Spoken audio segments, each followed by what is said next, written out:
review of 6 categories of green solvents and proposed as alternative to VOCs in chemical processes. The article provides a broad multidisciplinary overview, consolidating prior academic and industrial research, and include quantitative comparisons with limited life cycle data. While it advances understanding of sustainable solvent systems and their feasibility, it has some limitations, including uneven analysis, no standardized sustainability framework, missing full life cycle and toxicity assessments, and little focus on industrial scale challenges. Future research should include quantitative models, standardized environmental and economic assessments, and pilot scale testing to make these solvents more practical for industry. Hi everyone, I'm Tanjali. Today I'll be introducing the background and purpose of the article Green and Sustainable Solvents in Chemical Processes by Clark et al. 2018.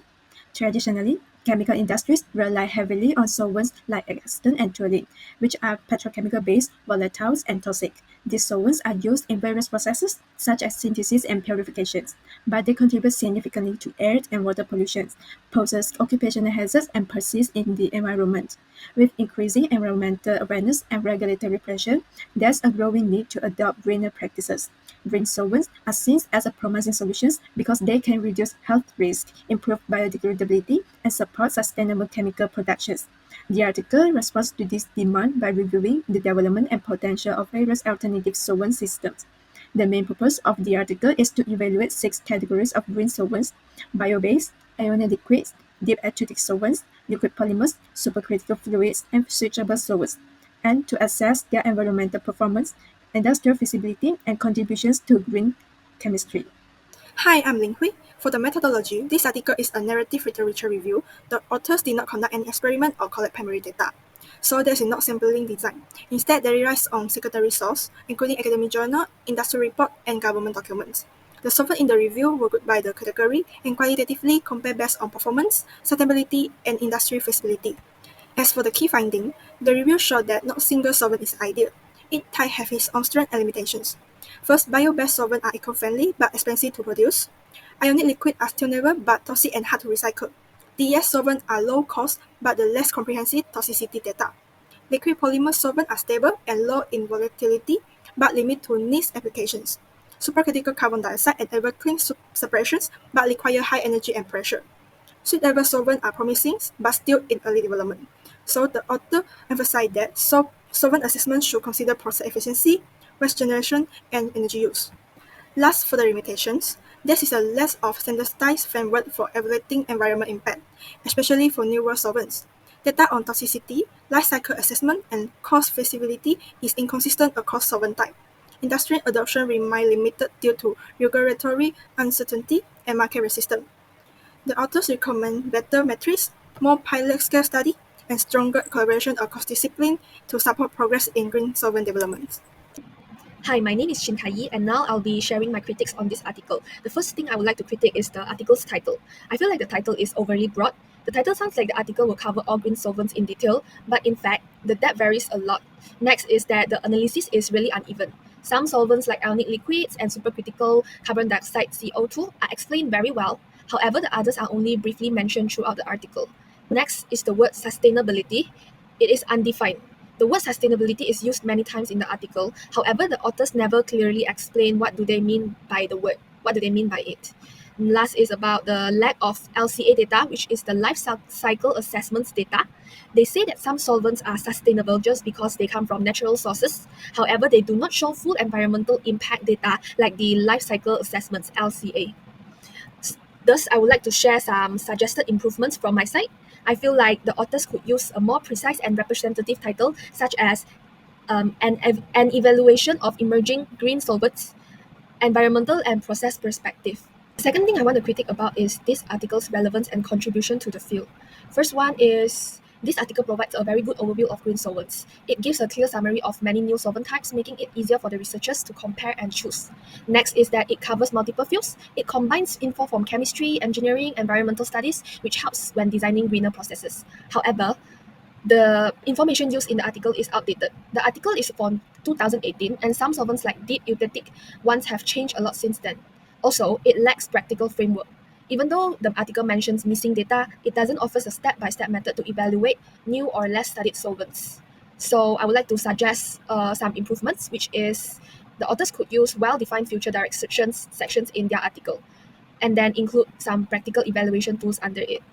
Next, I would like to critique on the review structure and research scope. Firstly, the solvents covered are in a wide range. The article discussed many types of deuteric solvents, switchable solvents, liquid polymers, which gives a broad understanding of the field. However, the level of detail is uneven. Solvents like ILS, gamma valerolactone are explained in depth with technical and environmental analysis, while others like the switchable solvents and liquid polymers are briefly mentioned, which creates an imbalance in how the information is presented.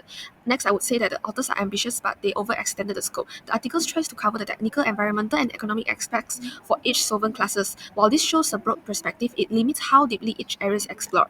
Next is that the article depends heavily on the previous studies. As a review article, it relies mostly on data from earlier researchers. This makes it harder to ensure the accuracy, consistency, and current relevance of the information presented.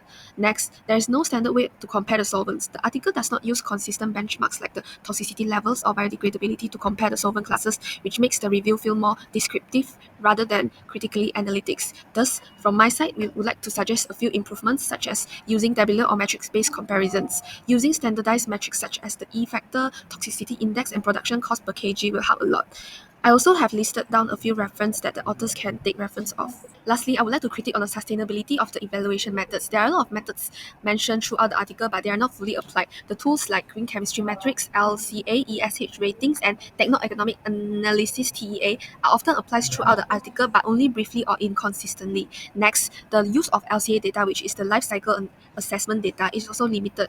Even though the LCA is called the gold standard for environmental impact, the article rarely shows the full LCA results. For example, solvents like styrene DES are called green mainly because they are derived from biomass, not actually based on the actual impact data. Also, the evaluation on the economic aspect is weak. Economic aspects are mentioned but often rely on outdated or rough estimations instead of proper TEA models, which weakens the credibility of those discussions. Lastly is that the data gaps has no clear solutions. The authors admit that it is hard to assess new solvents like without full data, but they do not suggest practical alternatives like proxy metrics or step-by-step assessments tools. This leaves the readers without guidance on how to move forward. Thus, I have suggested some improvement to be made, such as applying a tiered solvent evaluation method model like the 10-step screening method to each solvent category to illustrate the practical utility. I have also listed out a few references to use as support. The review uses multiple sustainability tools like EHS ratings, LCAs, and green chemistry metrics, which is a strength. The comparison tables are clear and helpful. However, it lacks statistical depth. The analysis is mostly descriptive, and the scoring system isn't clearly explained. For solvents like DES and styrene, sustainability claims are based on assumptions than full life cycle data. To improve, they could use structured tools like Capello's model, define scoring criteria, and include expert input where data is limited. The conclusion of the article is optimistic and aligns well with sustainability goals. It highlights the potential of green solvents like GVL and styrene, but it overstates industrial readiness without discussing costs, scalability, or regulations. It also assumes bio-based always means green, which isn't always true. They could improve by using models like GEFSOPs for realistic predictions, and by suggesting standardized tools to guide further applications. In conclusion, the article offers a strong starting point in discussion of green and sustainable solvents. Its key strength lies in its broad coverage of emerging solvent systems such as ionic liquids, eutectic solvents, and bio-based alternatives like GVL and styrene. It effectively connects chemistry, engineering, and environmental perspectives. However, the article has several limitations. It relies heavily on qualitative descriptions and lacks standardized metrics or structured evaluation framework, which limits the reproducibility and analytical depth of its findings.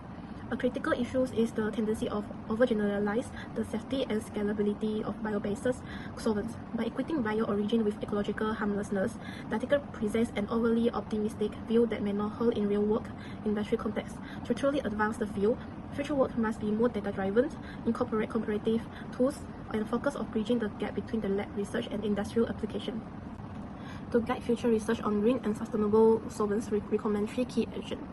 First, use standardized assessment framework such as the 10-step bio-based solvents screening methods. These ensure solvent systems are evaluated consistently and fairly, allowing for more transparent comparison across studies. Second, conduct life cycle and techno-economic assessment, even in simplified forms. These tools are essential for evaluating long-term environmental and economic viability, helping move beyond unverified sustainability claims. Third, identify and address research gaps. For example, more data is needed on toxicity of deep eutectic solvents and on efficient recovery methods. Highlighting these gaps will help direct efforts where they are most needed to turn green chemistry into practical, scalable solutions.